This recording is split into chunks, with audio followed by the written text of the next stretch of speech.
the way I thought about doing this is to first help you understand the spirit of who we are. Those of you who've heard of Simon Sinek's Golden Circle, he talks about why, how, and what. I don't know if you've heard that, but that's quite a powerful. But I think there's something more fundamental. There should be one more circle inside those three, and that is who we are. But my biggest challenge was, as the founder and as the core group that were around me during the founding days, we knew what we stood for, we knew who we were, and we engaged with our clients and colleagues in a certain way. But as we grew, and that's what worried me about the growth, would we lose that magic? Would we lose that spirit of who we are? But really, if you look at who we are about our clients, our employees, and how our clients and employees come together on what we call the Value Lab stack. And what I mean by the stack is this: it's like the tech stack for software, but really it's about a relationship stack. So if you see, the foundational layer is the values layer. And more than anything else, we're about doing the right thing. If I have to answer who we are, we're a team of people who do the right thing. Founding story is that we were never meant to be as a business. We started out, my mother used to run a school, and she wanted to offer about 1,000 kids computer-based education. And she came to me and asked me whether I could construct a program for the kids, where it's not just about teaching kids how to program or what computers are about, but from the kindergarten stage all the way to 10th grade, could we impart education in a fun, exploratory, based on discovery, adventure. This is long before the tech of today. I'm talking about the mid-90s. Then it came down to how much people would have to pay, the students would have to pay to offset some of the investment that we made and the ongoing expenses. And we found that about 20%, 25% of the kids would not be able to afford it. So at that point, we made this very instinctive decision, and I think it goes back to doing the right thing, which is that no kid should be left behind. So everyone should be offered this for free. At that point in time, it was the right thing to do. It was instinctively something that we did. But subsequently, what we realized is that it had to be paid for, we had to run the whole operation, and then we found that magically, sort of a thought process opened up, which is that after school hours, we could offer that same infrastructure for professional courses.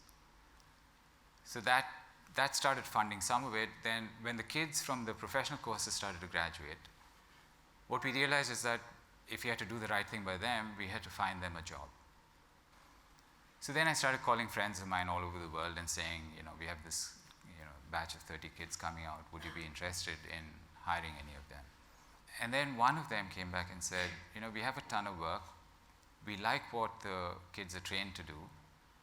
Why don't we send you some work and you get it done from India? The first offshore project came in. We used the same school infrastructure to run the first project. So the whole thing is about doing the right thing and how it led to the birth of our company in the context of an action which was extremely unselfish. We also have this thing called the head, heart, and hand, which is an integral part of everything that we do. 90% of the scenario I've seen where we just think something through and we execute. But the heart doesn't come in at all times. And that's where we always focus on this combination of the head, heart, and hand. And we ask ourselves these questions that come out from the stack is, were we true to every element, every component of the stack? Did we apply our head, heart, and hand? Was there an instance where we didn't really feel the ownership? We didn't think it through end to end. We thought something through, executed, and now we're blaming the client for something that went wrong, or the client's client. But if you allowed your heart to come into it, you would feel for the client. You would understand why it is that they had to change the spec at the last minute. Even if it's a New Year weekend, you would come in. And there are many success stories where folks have come in on long weekends over the New Year's just to support a production release because they felt for the client. Then we have this thing called Plus, which is, and I'll focus on the L and U. The L stands for love and U stands for unselfishness. We have been born through what I think of as an unselfish gene, where we weren't about what's in it for us, but what's in it for the kids. Today we are not about what's in it for us, but what's in it for our clients. So when you look at it, both client-facing or employee-facing, if you can take the unselfish, or if you can take the selfish instinct out, the force comes into play. But when we talk about love, we talk about loving the work we do, loving the colleagues we're with, and loving our clients. Because if these three don't come together, even if one is off, if you're not loving the work we do, we're never going to be good at it. The P stands for perfection. Perfection can never happen if we don't love what we're doing. So with these core values in place, we've been able to create this business model that we call the one company model of engagement. Without the unselfish love, you cannot feel one with your colleagues, you cannot feel one with the client. But when that happens, the magic of one company comes through, where we don't think of ourselves as a vendor and our clients don't think of themselves as a client. But we are together. We're just one team working together.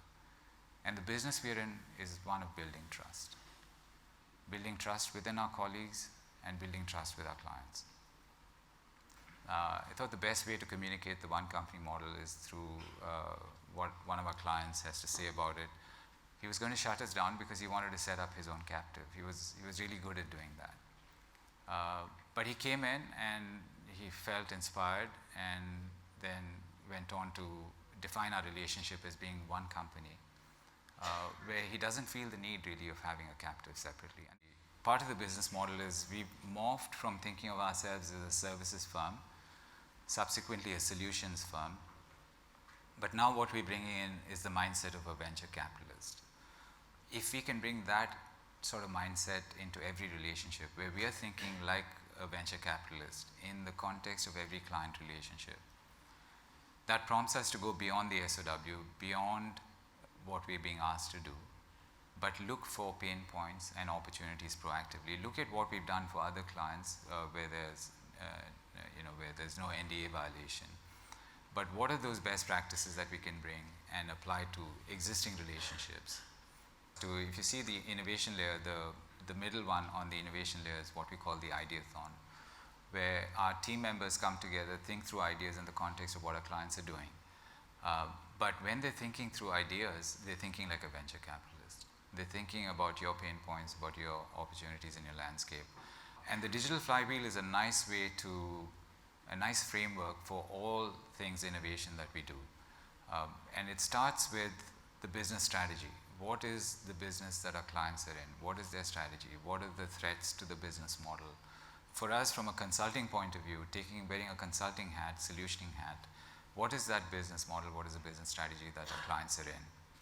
And then how do we bring that alive, or how do we help them transform, or how do we participate in their transformation beyond doing the work in an SOW? By bringing different areas to bear on the problem statement. So we think of UX, customer journeys and so on as the number one starting point, leading up to data and analytics, AI, ML, and how we leverage that, then through to architecture. And finally, what we call our future is going to be about what we call the company as a platform called CAP. That is, our company is a platform where clients and employee staff come together, are inspired. We do a lot of consulting. We have a lot of tech that allows within a sprint or two for new ideas to be tried out, POCs to be driven, leading up to MVPs. If you look at the bottom two layers, the values and the business model layers, they're good in terms of maintaining the status quo, but they will not keep us relevant. And that's the innovation layer is what I've struggled with for the last 5 years. We're on the 5th generation of our approach to laying over innovation on what we do.